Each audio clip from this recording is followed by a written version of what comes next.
basanzwe badakunda kuvuga nabi umuntu yamaze gushengera, ariko turiko tuvuga umukuru w'igihugu ntituba turiko tuvuga umuntu, tuba turiko tuvuga urwego rwarongoye igihugu. Ni nk'uko wumva tukimenya abantu batwaye igihugu ba Mwezigisabo, tukamenya ba Havyarimana, tukamenya ba Hitler, tukamenya ba Napoleon n'abandi. Ni ukuvuga umwe wese muri kahise mu gihe wari ufise ivyo ujejwe, ni ibintu bisanzwe yuko umuntu avuga ati uyu muntu yakoze uku, igihugu cokuramwo icigwa iki. Uyo muntu rero Petero Nkurunziza yashengeye, abarundi bwa mbere batanguye kumumenya nk'umukuru w'umuhari wa Rwana. Uwo muhari nawo ngira ngo n'abari muri wo hariho ibintu vyinshi vyabaye, nibaza yuko iyo bavyibajije, iyo bavyibutse bitabahimbara, ngira ngo ntibanagomba kwitirirwa uwo mugambwe. Umuntu yibutse ivyabaye i Buta, aho abana baryamye mw'ishuri y'indaro basangwaho bakicwa babasaba gusobanurwa ku moko. Umuntu yibutse impunzi z'i Bugendana zari zarokotse ubwicanyi ishirahamwe mpuzamakungu bavuga ko ririmwo ivyaha vya jenoside, bakabasanga aho bahungiye bakabatikiza abagore, abana, babatema imitwe, babaturira n'umucanwa. Umuntu akibuka za Teza, za Rukina. Nibaza yuko ku kijanye n'ico gice ca mbere, uwo muntu bamwibuka nk'uwari arongoye uwo muhari wakoze ivyo, mwibuka ivyabera ku mabarabara. Hanyuma kuri ico gice yaranaciriwe n'urubanza rwo gupfa, mu nyuma aranategura urubanza rumweza rwabereye mu Kinyegera, ata muntu n'umwe yigeze arumenya, aho bagerageje gufuta urwo rubanza.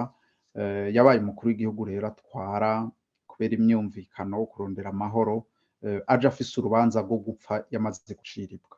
Aho agerageje rero gutwara, yaratwaye igice ca mbere, aragira intererano agize, haraboneka agahengwe mu myaka ya mbere, ariko guhera 2014 agarariza inama nshingamateka yamuhakaniye ikiringo ca gatatu, aho yagerageza guhindura ibwirizwa nshingiro, agarariza impanuro za ONU, impanuro z'akarere, impanuro z'iperereza ryiwe, impanuro z'abanyamugambwe biwe benshi bari bamubwiye bati ntuhirahire ngo uje mu kurondera ikiringo ca gatatu. Atera ubwoba abacamanza bamwe, mbere baranata baromoka barahunga. Naho rero hageze aho abaho anyegeye, atava mu gihugu, abantu mu bamucungera, yikekuye, abanyuruzwa baranyuruzwa. Ico gihe kiringo ciwe c'imyaka 5 ya mbere catumye abarundi bashika inusu y'umuriyoni bahunga. Uburundi buraharirwa ivomo, haboneka ivyegeranyo 4 ariho vyerekana ko intwaro yiwe iriko ikora ivyaha vy'agahomerabunwa, eka mbere na sentare mpuzamakungu mpanavyaha ikaba yariko ikora amatohoza kuri ivyo vyaha vyakozwe n'intwaro yiwe. Uyo muntu rero nibaza yuko ikintu abarundi bazomwibukirako ni icigwa abarundi bari baravuze bati ingoma ntigoye kwiba, igoye aho uyivugiriza.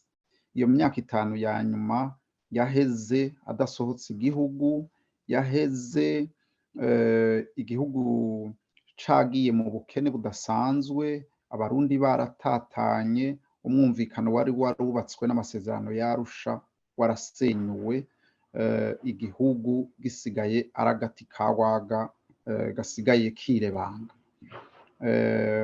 No munsi rero nibaza yuko abarundi boronkeraho icigwa c'uko igihugu, umuntu umwe uwo ari we wese, inguvu zose yoba afise canke akagwi, kadashobora kwihariza igihugu ngo kagitware kakijana iyo gashaka, kuko kaba kariko gakwegera amahano igihugu.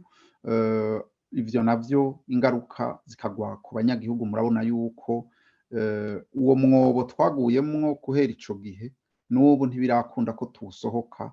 Haracari impunzi zishika 280 mu Burundi, hirya no hino mu gihugu. Ivyo rero bikerekana yuko ingaruka mbi z'iyo ntwaro mbi yabaye muri ico gihe, eka mbere n'ubu bitarahera, Uburundi bukizigwaye, eka mbere no guharirwa ivomo mu makungu naho bisa n'ibiriko biragabanuka, biraboneka yuko ubutunzi bugifise ingaruka zikomeye cane.